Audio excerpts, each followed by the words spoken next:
আজকে আহমদুল্লাহ শেখ, এমন সাদিক ভাইয়া, আশিক চৌধুরী ভাইয়া, ফাহিম আব্দুল্লাহ ভাইয়াদের মতো গ্রেট পারসনদেরকে নিয়ে আমাদের অনুরকম উদ্যোক্তার কোহোর্ট 2 এর অ্যানাউন্সমেন্ট সেরেমনি হয়েছে।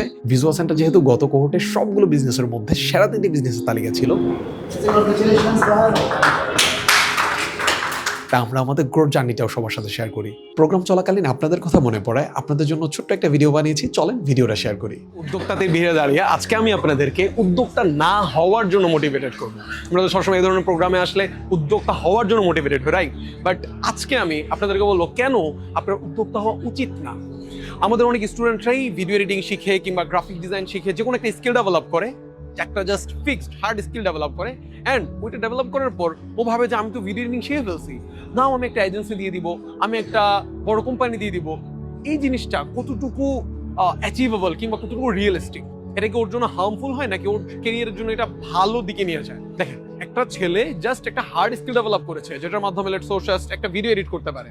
এখন ওই ভিডিওটা এডিট করাটা ছিল জাস্ট ওর লেটস ওটা ফ্রিল্যান্স বেসিস একটা কাজ ছিল কিংবা ওর প্রাইমারি একটা কাজ ছিল। কিন্তু যখন এই জিনিসটাও একটা কোম্পানির আন্ডারে করবে, এই জিনিসটা একটা সিস্টেমের ভিতর দিয়ে আনবে, তখন কিন্তু শুধু একটা ভিডিও এডিটিং প্রজেক্ট থাকে না।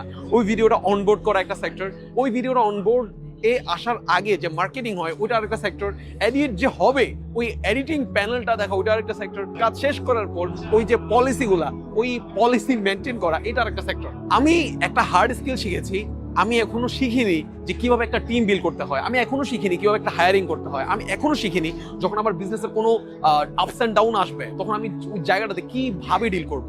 সো এই জিনিসগুলো অনেকের মাঝে ন্যাচারালি থাকে, আমরা অনেকেই আবার এগুলো আমরা নিজেকে তো ডেভেলপ করি।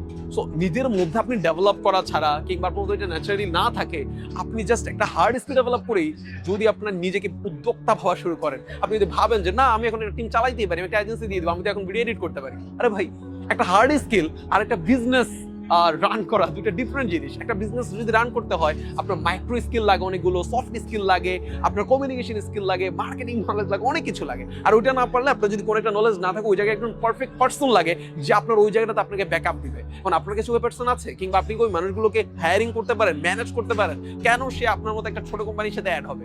সো অনেকগুলো জিনিস চলে আসে।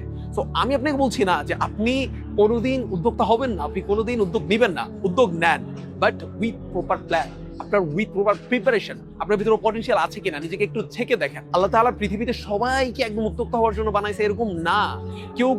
কাউকে বানাইছে আল্লাহ তাআলা টিম মেট হওয়ার জন্য, কাউকে বানাইছে আল্লাহ তাআলা টিম বিল্ড করার জন্য। সো নিজের প্রোফাইলটা একটু বোঝার ট্রাই করেন। আমি অনেক কন্টেন্ট ক্রিয়েটারকে আমার চোখের সামনে দেখছি, মানে ওনার ফ্যানের অভাব নাই, কিন্তু একটা প্রতিষ্ঠান শুরু করছে, ওই প্রতিষ্ঠান শেষ পর্যন্ত বন্ধ করে দিতে হয়েছে।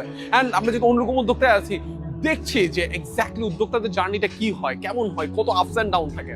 সো প্লিজ এই জিনিসটাকে আপনারা একটু বোঝার ট্রাই করেন। একটা হার্ড স্কিল ডেভেলপ করা মানেই আপনি একটা বিজনেস দাঁড় করায় ফেলতে পারবেন, ব্যাপারটা মোটেই এরকম না। দুইটা টোটালি ডিফারেন্ট সেক্টর, দুইটাই আলাদা আলাদা লার্নিং এর জায়গা আছে, বুঝার জায়গা আছে, এক্সপিরিয়েন্সের ব্যাপার আছে। সো হোপফুলি আপনারা সামনে থেকে ব্যাপারটা খেয়াল রাখবেন। আপনার উদ্যোক্তা জার্নি অনেক অনেক সফল হোক। আপনি এজেন্সি দেন, আপনি টিম বিল্ড করেন, বাট আপনি ওই জিনিসটা বুঝে করেন যে আমার এই জায়গায় এক্স্যাক্টলি কি কি ডিফিকাল্টিস হবে অ্যান্ড আমি ওটার জন্য কতটুকু রেডি আছি। All the best for you. অনেক দূরে গিয়ে যান। আল্লাহ আপনার মঙ্গল করুন।